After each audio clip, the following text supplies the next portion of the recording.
Caps Lock.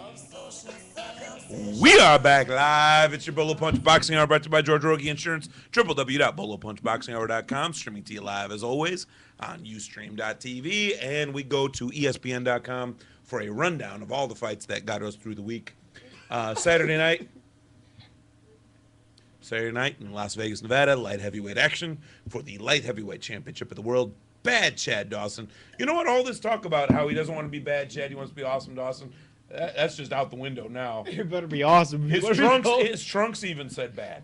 Bad awesome. And they awesome bad. Bad Chad Dawson took on and defeated a 12-round unanimous decision over Antonio Magic Man Tarver. He retains his light heavyweight championship of the world, 117 to 111 twice and 116 to 112 once. The weirdest part to this is that Tarver actually acted as if he thought he should have won this fight. Yeah, I don't. Now, I will admit that I did not see round 8 because I accidentally fast-forwarded through it, and you know what? I think I am that much happier than the rest of the world that actually watched it because that is 3 minutes of my life that I enjoyed in the world of fast-forward. Yeah, like I said, it wasn't a very exciting fight. You kind of broke it down pretty well by saying he's not going to knock Tarver out. Tarver's just good enough to not get knocked out by pretty much anybody. Yeah, He's not going to get knocked out. but it's So Dawson's only chance to beat him is to outpoint him. And the unfortunate part to that is that takes 12 rounds to do. You can't outpoint someone in 3 minutes. yeah, and he landed some big shots. I mean, Dawson did throughout the fight. It just and none of it mattered. no, exactly. Tarver isn't going anywhere. Yeah, I thought. Actually, this is one of the rare times that I can actually say when Bernard Hopkins fought Tarver, that was more exciting than watching Chad Dawson do it. Because Chad Dawson fades. He'll even admit to the fact that he fades. He won't admit to it right after in a post-fight interview because he'll say, "I don't even know what just happened." Because that's what he said when Larry Merchant stuck the mic in his face. I don't know. I'm going to need to go back and view the tape. Well, problem, sir, is that you just did it just now. Can you talk to us about did you feel a little more tired in 8, 9, 10, and 11 and 12? I mean, did you feel more tired or did you feel just as strong? You faded in the later rounds like you're known to do.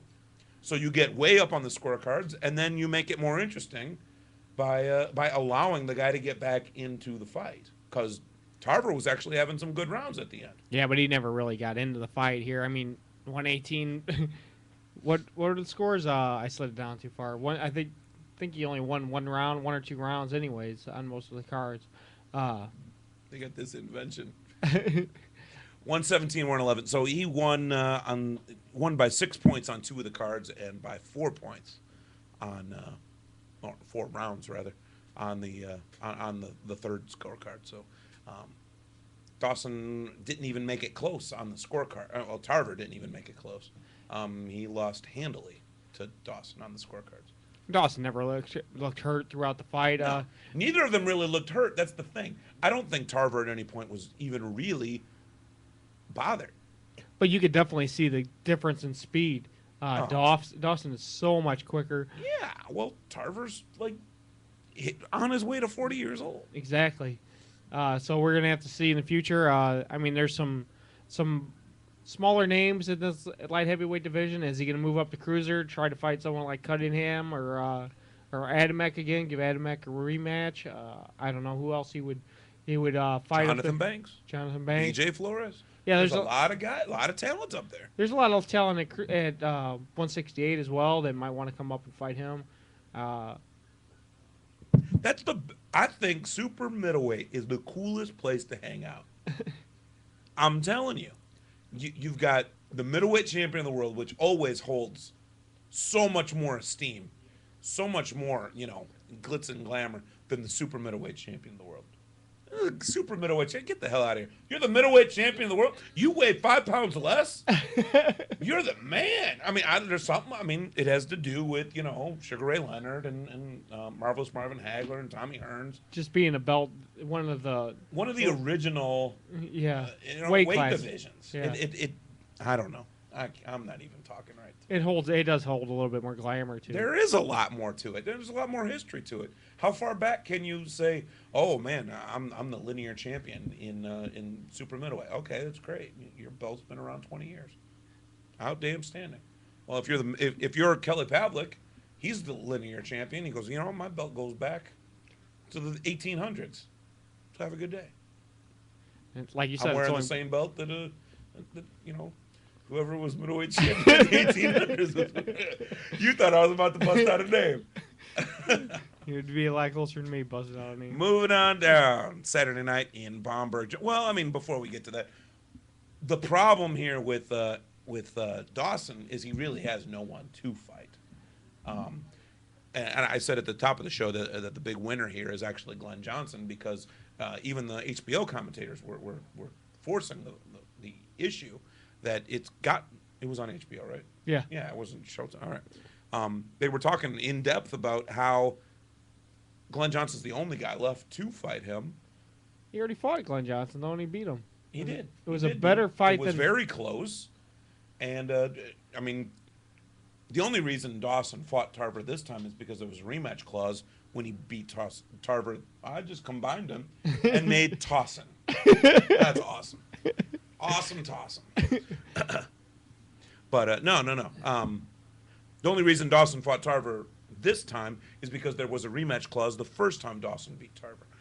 There was no rematch clause for him to fight Glenn Johnson again, because I don't think Johnson had a belt at the time that he beat him. No, he didn't. So, I mean, it just happened to be a fight. So, I'm starting to not care so much about what Tarver does, and I'm starting to not care so much about what Glenn Johnson does. Dawson is sort of in a class of his own in light heavy. If we can't get Tavoris Cloud in the next, 8 to 12 months, move up to cruiser. Yeah, that's all I can really say. I mean, not just Tavoris. There's other guys as well that are moving, that are just below him. We got to hope that one of those guys can become a star. I mean, the only way they're going to become a star is be a mandatory for Dawson, and shine, to go up the rankings, and shine on that night when they get their chance, and have a great fight with them, and then cause a rematch. I mean, that's the only way it's going to end up working out for him. I can't think of any other way unless they work their way up and get on ESPN or Showbox or whatever and showcase their talents that way. It can happen. ESPN2 has made champions for years, for a lot of years. So, I mean, maybe that's the way to go.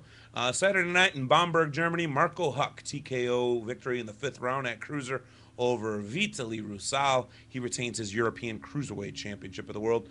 Marco Huck, still only the one loss, but he moves up to 25-1 with 20 knockouts.